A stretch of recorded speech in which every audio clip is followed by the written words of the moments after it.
तो आज हम एक बहुत ही पावरफुल आइडिया के बारे में बात करने वाले हैं जो you become what you think किताब पर आधारित है।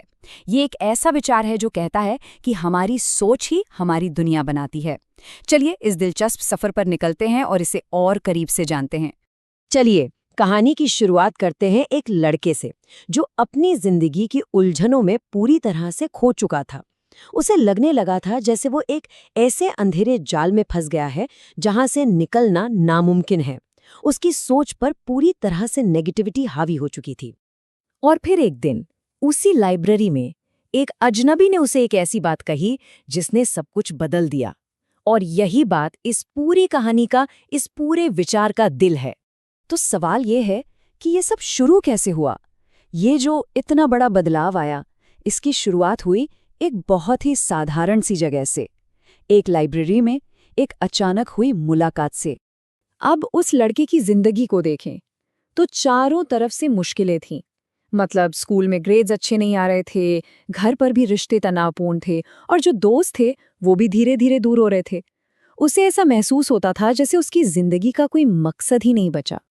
और उस किताब ने उसे जो पहला और सबसे ज़रूरी सबक सिखाया वो ये था कि हमारी सोच में ही हमारी दुनिया को बनाने या मिटाने की ज़बरदस्त ताकत छिपी है। और मज़े की बात यह है कि ये सिर्फ कोई फ़लसफ़ा या कहीं सुनी बात नहीं है, इसके पीछे पक्का विज्ञान है। एक कॉन्सेप्ट है न्यूरोप्लास्टिसिटी। ये बताता है कि हमारा दिमाग कोई पत्थर की लकीर नहीं है जिसे बदला ना जा सके। हम जो भी सोचते हैं, जो भी अनुभव करते हैं, उससे हमारे दिमाग के न्यूरल कनेक्शंस सचमुच बदलते हैं। मतलब अपनी सोच को बदलकर हम अपने दिमाग को एक नया आकार दे सकते हैं। चलिए अब थोड़ा और गहराई में उतरते हैं और मन के उस हिस्से को समझते हैं जो असल में हमारी जिंदगी की गाड़ी चला रहा है और हमें पता भी नहीं चलता। ये है हमारा अवचेतन मन। इसे समझने के लिए सोचिए हमारे पास दो मन हैं। एक है चेतन मन यानी कॉन्शियस माइंड, जो कि ड्राइवर की तरह है। ये सोच समझकर, लॉजिक लगाकर निर्णय लेता है। लेकिन असली खेल तो अवचेतन मन का है, सबकॉन्शियस माइंड का। ये वो ऑटो पायलट है जो हमारी आदतों, हमारी गहरी भावनाओं और हमारे विश्वासों को अपने आप चलाता है। असल में हमारी जिंदगी का ज्यादातर हिस्सा यही ऑटो पायलट कंट्रोल करता है। तो फिर सवाल ये उठता है कि इस ऑटो पायलट को प्रोग्राम कौन करता है? इसे चलाते हैं हमारे लिमिटिंग बिलीव्स, यानी वो विश्वास जो हमें आगे बढ़ने से रोकते हैं। ये वो गहरी जड़ें जमा चुकी धारणाएं हैं जो हमारे मन में बैठ जाती हैं और हमें पता भी नहीं चलता।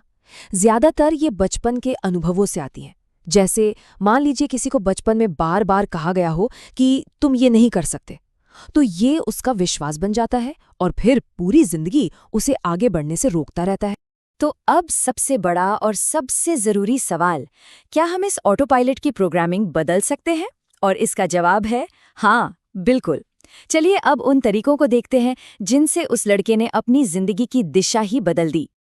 अपने सबकॉन्शियस माइंड को, अपने इस ऑटो पायलट को रीप्रोग्राम करने के 3 बहुत ही पावरफुल तरीके हैं।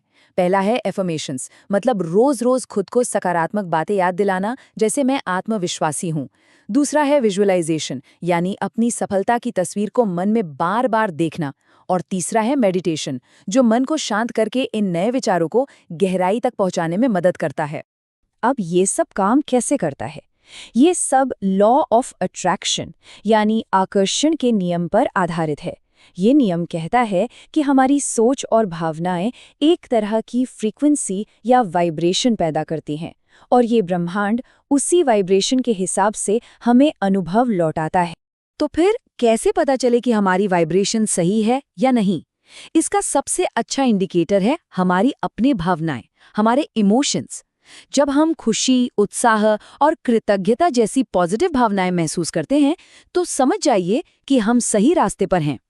तो इसे अपनी रोज की जिंदगी में कैसे लाया जाए? कुछ बहुत ही आसान तरीके हैं। सबसे पहले, हर रोज उन चीजों के लिए शुक्रगुजार होना जो हमारे पास हैं।